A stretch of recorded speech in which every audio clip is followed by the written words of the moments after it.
What's happened since, say, 2015? Words are the news themselves.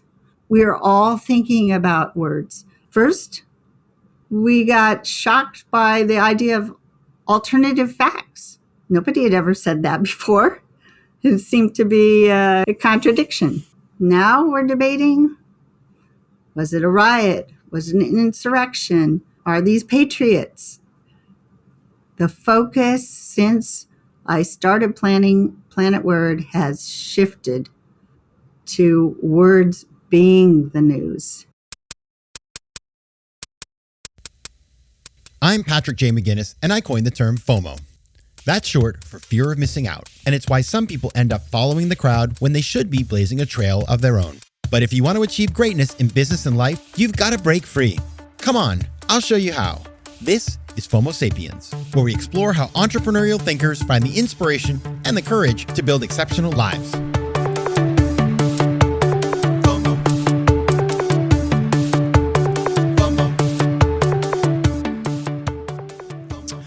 Welcome back to FOMO Sapiens, the show for entrepreneurial thinkers. I'm your host, Patrick J. McGinnis, and today we are talking to Anne Friedman, the founder and CEO of Planet Word, the Planet Word Museum. Anne's interest in literacy began with a lifelong love of reading, early work as a copy editor and translator, and a later career as a beginning reading and writing teacher in the Montgomery County Public Schools. From 2010 to 2016, she served as the chair of the board of the Seed Foundation, the parent body of the nation's only public inner-city college prep boarding schools, where she remains on the board today. And she founded Planet Word, of course, which opened in 2020, just in time for, we all remember what happened then. Welcome to the show, Anne Friedman. Thank you, Patrick. It's great to be here. So we're going to get into this whole story of this museum, why you did it, the impact, and this entrepreneurial journey you've had. But before we do, I'm going to ask you the question I ask everybody who comes on the show. And the question is this: tell me something unexpected you learned about yourself that changed everything. Well, I learned that I love being in control. Really? I like being the decider, and starting my own project, being the CEO of something allowed me to, have that sort of design control, vision of the institution. And I like being able to bring others along with me and have them share that vision or get excited about the same things. And that's been very fun. So it's interesting. It's like you have the control element or the autonomy element, but then you still have the teacher, because teachers have to bring people along with them in terms of learning something. So you have kept that going. The interesting thing about my teaching career is that when I started as a fifth grade teacher, but then became a reading teacher. And the job was originally supposed to be just teaching reading to 2 back-to-back classes of students. Mm-hmm. So for an hour and a half of just reading. And I went to the principal after 1 year of doing that and said, I think we should teach writing along with reading, because all the evidence studies show that some kids learn to read best when they're also writing and creating, and it can be the opposite too. But I wanted to see the kids from every angle of their sort of literacy lives. And so we actually changed the job description. So I guess it was the same thing in that case, where I was designing something. Yeah. I was dreaming up a curriculum that didn't exist, and doing research and finding, evidence to back up what I wanted to do. So that's sort of, I guess, my MO. I like it. And you did this with the museum. So as we mentioned, the museum opened in 2020. It is in Washington, D.C. and everybody should go check out the website, but we'll give all that at the end. But it's a very interesting place because it is highly interactive. It feels like a museum that was designed for our moment versus when you go to some really awesome, like there's lots of great museums, but when you go in there and you look at the wall and it's just like a bunch of text, this museum interacts with you. How did you come to this idea of creating, I believe it's the world's first fully voice interactive museum? Where did that come from? So we had wonderful exhibit designers that we worked with, and they brought the idea of voice activation to me. Mm-hmm. I loved that idea. But before that, the museum was always going to be participatory. Mm-hmm. And that's a certain type of museum that's kind of new. But why? Because it was a museum of words and language with a mission of inspiring and engaging people about words and language and reading and books. And I didn't want anyone to decide not to come to Planet Word because they didn't like reading or, books weren't their thing. So I had to find ways to sort of get people in the door. And in this day and age, one of those things is really cool technology. Yeah. And so everything that we ended up using in the museum and getting, people involved was an attempt to find something that they liked about words and language that would intrigue them and engage them once they were here. So. And then you come up with this concept. Starting a museum is not a small undertaking. You're doing a startup, but it's a startup that, number one, it is physical in many aspects, right? You need a building. Yeah. So there's capital needs. There's pedagogy, in this case, where you have to have, you can't just put anything. It has to be, carrying out the mission of the organization. You got to raise money from folks, and it's not like a for-profit, it's a nonprofit. So there's a lot of meaningful challenges for the entrepreneur and the team. When you think about what you faced just to get this thing off the ground, what are the things that stand out to you? Well, first of all, I had no idea what I faced. I just had this idea. And then all sorts of people liked the idea. And so I had to keep going to the next step. So first of all, I did know about reading and books and language. So I didn't worry about that too much. I knew something about real estate from my family background, so I wasn't that afraid to take on working with architects and contractors. Mm-hmm. I did not know about how to deal with the city council or, press people who didn't agree with my planned reuse of the National Historic Landmark that the museum is in. And so those were new challenges, that I had to face and lose sleep about. But then I'd been on a lot of boards, and there's always a fundraising aspect to that. So I wasn't so worried about doing that. And then I started gathering these wonderful professional people around me. And one of the first things I did was to hire an executive director of the museum who knew what she was doing, had done this for 10 years in Seattle, and had also overseen the building of Benaroya Hall in Seattle. So she had a background in construction too. And even though I carried out the restoration of the building on my own, and that was, my personal fund, it was good to have someone at my side who'd been through a similar process and could advise me. And then I had people who had heard me talk about this idea for a long time, very generous, wealthy philanthropists, and they supported me very early on.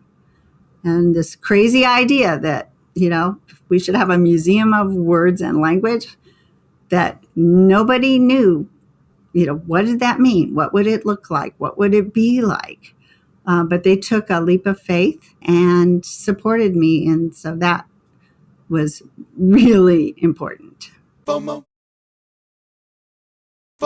Yeah, getting the right people. So it sounds like did you have an inspiration? Was there a museum that you looked to and you said, like, I want to do that, but for words or language? Like, how did you come up with what was your lodestar with this thing? Exactly.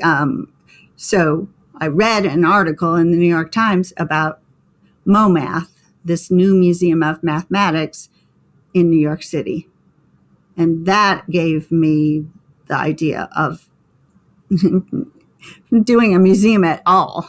Mm-hmm. And so I thought, if you can make a museum about an abstract concept like, math concepts, using technology and interactive exhibits and experiences, you should be able to do the same thing for words and language, which I thought were much more important, actually, in the scheme of things, to our democracy and even to learning math.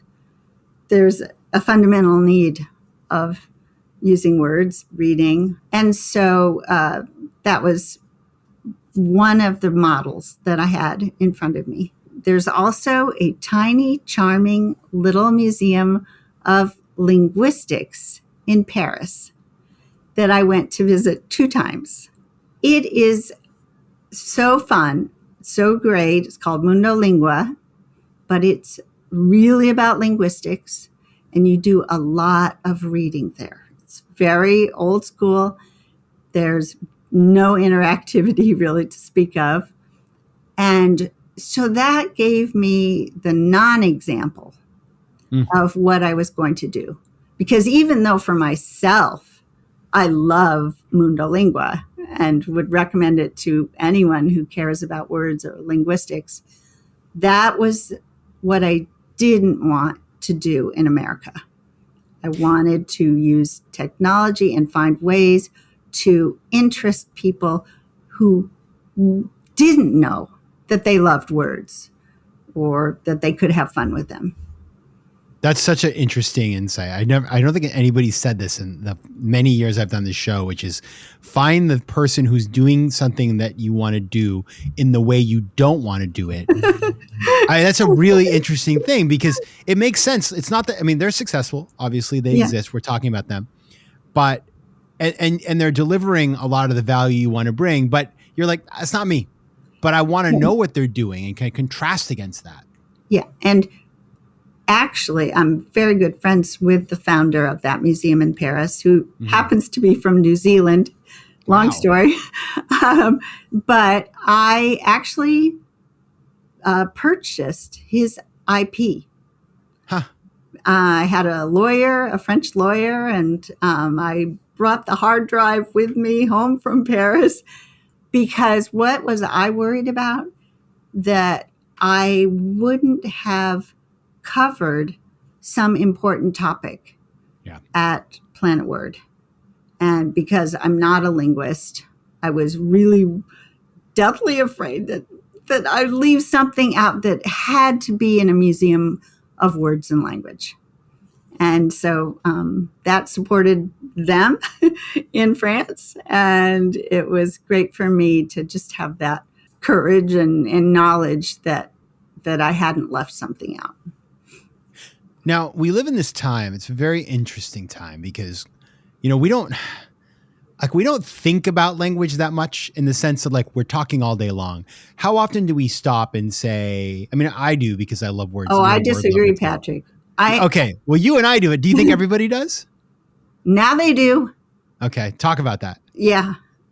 When I started thinking about Planet Word, it was really going to be about reading and books And words, yes, words in song lyrics, words in jokes. But that was when words were what we used to create the news. What's happened since, say, 2015? Words are the news themselves. Mm-hmm. We're all thinking about words. First, we got shocked by the idea of alternative facts. Mm-hmm. Nobody had ever said that before. It seemed to be a contradiction. Then we debated about who's a hero. Who can we call a hero? Now we're debating, was it a riot? Was it an insurrection? Are these patriots? The focus since I started planning Planet Word has shifted to words being the news. And I think the museum is so much more relevant now than I ever knew it could be. So. That's very interesting. You're right about that. I when you put it that way, I completely agree. And in fact, what's interesting too is to see how in different parts of the world, words that are used in one part of the world start showing up, and people are using the playbook to achieve certain objectives. And so if you pay attention, and it's not always for things that are concerning, it can be positive things too. So I heard something today. Okay. A brand new portmanteau, where you take two words and smash them together. Love a portmanteau. What do we have now? The broligarchy. Broligarchy. The bros and the oligarchy. Interesting, huh? Yeah, it's interesting how we're, so how do you think this plays out? We live in this world of short form communication, texting, WhatsApp, tweets, whatever they're called now, all of the social media, the online world. People don't use punctuation anymore.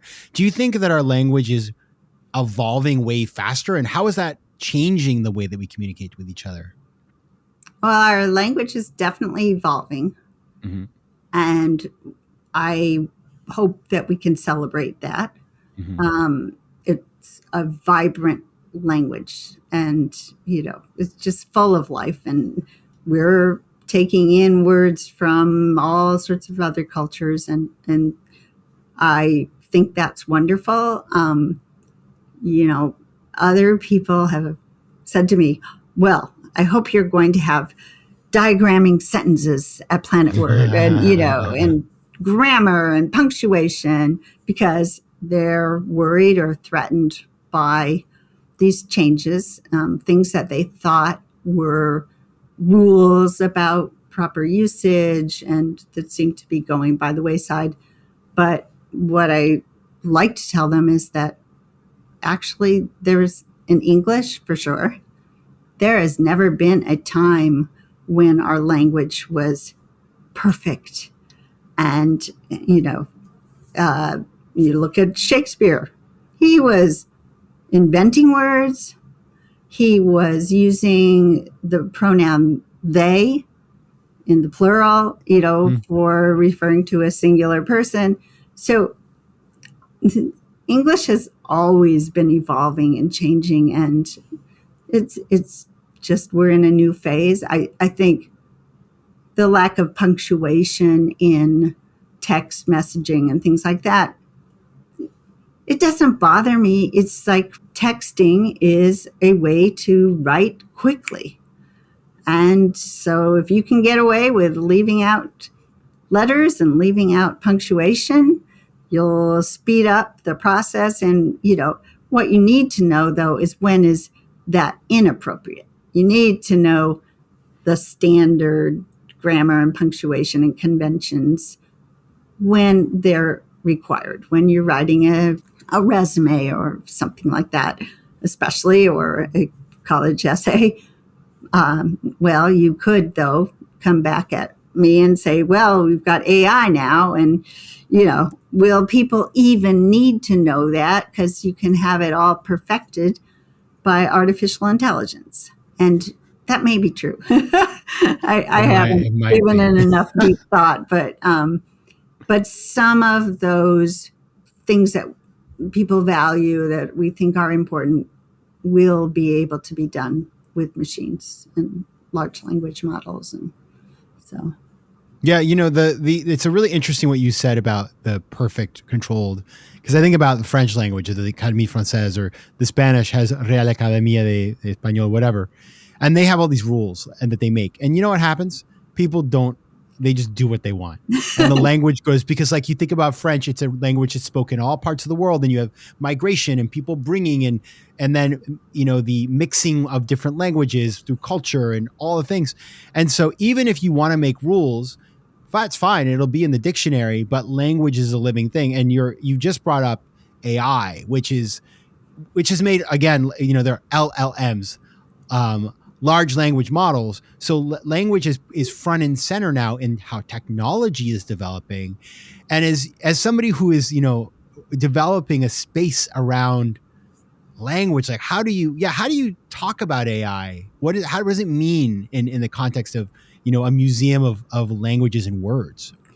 Well, we're hoping to eventually have a participatory gallery on large language models, because I do think that it's sort of the ultimate end point of language and technology. If you say we start with the printing press or the typewriter or word processing, the sort of logical endpoint is large language models. I mean, in communication with words, that seems to me to be the end point. The human achievement has brought us to that amazing point, and it needs to be a Planet Word. Yeah, and it is highly interactive. Like, if you think, it's like, I love LLMs. I love ChatGPT. Like, I am a big believer. I use it all the time. I also know what I want to use it for, what I don't want to use it for. I would never write a book using ChatGPT. Like, that would feel crazy to me. Mm-hmm. But as a brainstorming thought partner, person to write me a poem if I need it, to cheer me up. Like, I'm a big believer, because it is so interactive. It's a little bit disorienting when you start to, feel like you're talking to a person, right? And so it's weird, but it does feel so much of this moment, and it's moving quickly. But it makes, what I like about it is it brings language back into our lives in a fresh way. Mm-hmm. And it feels so of this moment, like a reinvention of language. Well, that's a positive way to look at things. That I really like that. Yeah. Thank you. You can use that. Now, given the fact that you've created this place where we're celebrating language, and as English language speakers, I wonder, there's for example, one concept I really love from the French language is the on, which is like the impersonal we, but it can be, and I like that concept of like all of us together, or like vous is like all of you. And we kind of have that, we don't in English, but there are some things that I've spotted in language around the world that I'm like, God, I wish we had that in English. Mm-hmm. Is there a concept that you really like, that you've seen somewhere in the global world of language that you'd love to just like bring into the English language? I can't say that I can speak that intelligently on that topic, but I will tell you about an exhibit at the museum. Yes. So our largest gallery is called The Spoken World, and we have 30 language ambassadors who teach visitors 2 little mini lessons about some characteristic of their language. So my favorite is the elderly woman who teaches about Quechua, the indigenous language of the Andes. It's just remarkable what she talks about.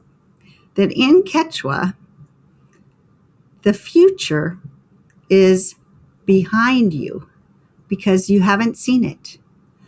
Wow. And the past is in front of you because you've seen it and you know what happens. So in Quechua, in the language itself, the preposition or, the expression for something being in the future is the same as something behind you. So Wow. the physical and the intellectual meet. And I love that. I'm sure that totally makes sense. Now, I'm not saying that we should change English so that, we have the equivalent. But what I do want people to leave Planet Word thinking is that there are some really interesting, good ideas in other languages. And it makes our lives richer by knowing about them and by seeing different ways of seeing the world through language. And this, by the way, just this gallery is super cool because the people are on iPads and you're talking to it's interactive, very cool part of the museum. And kind of what you're saying is interesting because I'll admit it, this is a guilty pleasure. I was watching a show, Love is Blind, Habibi, which is the Middle Eastern version of Love is Blind, and it's in Dubai, and it's this like dating show, but it draws the contestants from all over the Arabic speaking world, whether it's Morocco or Saudi or Dubai or the Lebanese community and Senegal, and they're all in this place together. And what I found so interesting about the show, which says a lot about global culture, is everybody speaks English and Arabic, and many of them speak French as well. Mm-hmm. And so you see a couple where they're trilingual, each one of them, and they're speaking all three languages, and they're going in between them. And it's like, why have they chosen French for this moment? You just like, they're mad they're speaking French, or they're lovey-dovey, they speak French. When they're saying something like very practical or modern, it's in English, and Arabic has a whole other. And I just thought that it's like, when you do speak multiple languages, you default to certain languages at certain times, which tells you that certain languages are just better at least to us as individuals, for expressing what we want to feel. Yeah. And there's been a lot of research on that. And, what language do people get mad at, in their native tongue or their adopted tongue. But that kind of concept of translanguaging or code switching, some people call it one or the other, is really interesting, and especially in ideas about how best to teach English language learners.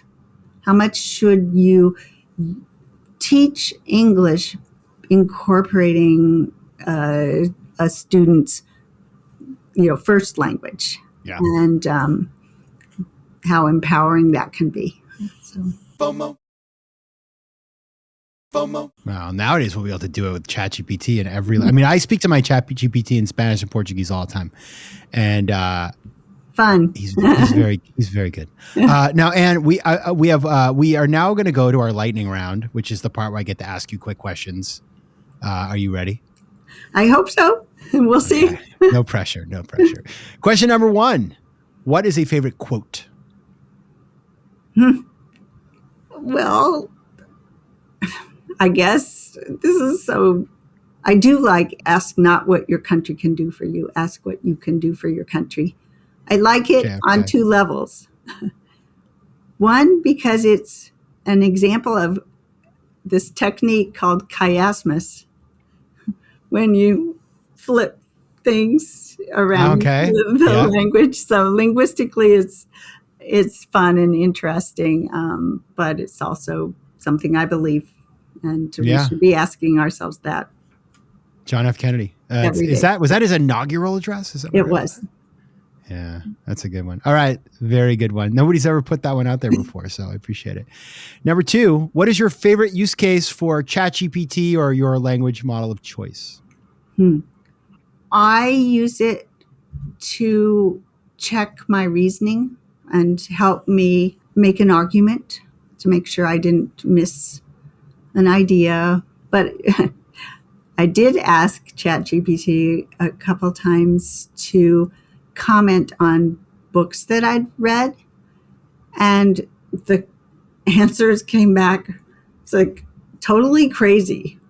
Really? Like, I asked about a book written by someone, I don't know, we'll just make it up, French. And it came back and said, this book was written in Korea, and I knew enough to know that wasn't true. So it was a hallucination. Hallucinating. Yeah, I mean, it does it less, but it still does it. But it's so important to know that that's possible, and you have to know something to be alert to catch that.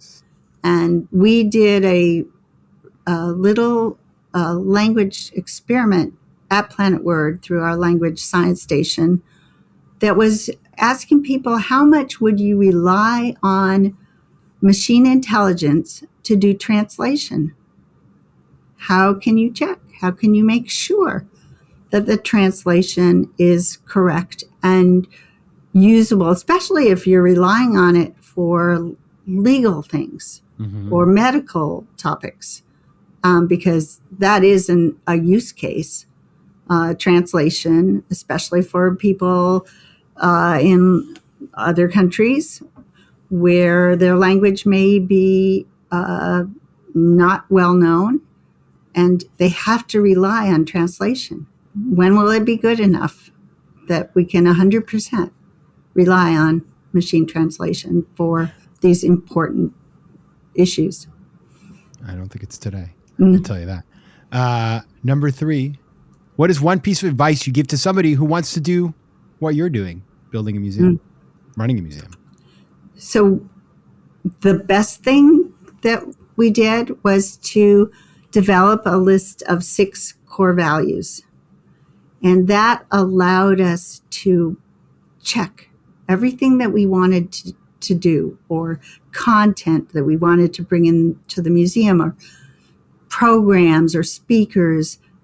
Do they align with our values? Maybe not all 6, but some of them, in order to just like always be checking ourselves, making sure there wasn't mission creep, making sure that we had the most important topics covered in the museum. And one of our values is inclusivity. So checking, is everybody represented in this era where people are going away from DEAI initiatives? For myself, I'm proud that we've sort of built that into the very foundation of Planet Word. We're looking, is there content? Are there books? Are there poems? Are there songs that would appeal to every visitor, that reflect them and their interests and their identities? So. Yeah, having those core values when you're building something are so important. Not only obviously to make sure that you're keeping yourself honest to the people that you want to be bringing into your home, into your museum, but also because it's really easy to get distracted by the bright, shiny object. People are always offering you something. And if you can go back to your list of values and say, is this going to drive them forward? And we do that. And I have to also remind myself and everyone who works here, we're a museum of words. So is that about words? Can we make that program about words? So we have to stick to that core value, core mission. Yeah, that makes a lot of sense in a world of scarce resources. Finally, this is another question. You said 3. One more. 4. One more, which is I my new policy on this season of the show is I give a customized question to every guest. Okay. So this is only one I'd ask you. I'm not going to ask this of the next person. Okay. And the question is this: do you have a favorite word and why? Well, I love the word cornucopia. Mm-hmm. I don't know. I just like the sound of cornucopia, like Thanksgiving. Yes. And maybe it's because I'm from Iowa, so I love anything corn-like. But there's another word that I like a lot, and that is luxuriate. Because it sounds like what it means. It's almost onomatopoetic. Yeah, exactly. Almost. I love it.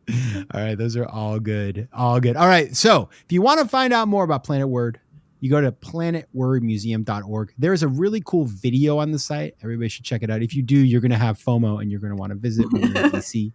But you can also just check out and experience the all the cool things on the website until you get to visit. If you want to check out the Instagram, which is super cool, because it's not just pictures of the beautiful building, but it's like insights into the world of, words. You can go to @PlanetWordDC. All right, @PlanetWordDC. And Friedman of the Planet Word Museum, thank you so much for being here. Okay, Patrick, thank you very much. This was so fun. FOMO Sapiens is recorded in New York City and can be found on YouTube at FOMO Sapiens or on your favorite podcast network. Theme music is by Mike McGinnis, editing and post-production is by Josh Elstro, and the show is produced by Matt Curtis and me. If you like today's show, please be sure to rate it and share it with your friends. And as always, you can find more about the show and me at FOMOSapiens.com and PatrickMcGinnis.com.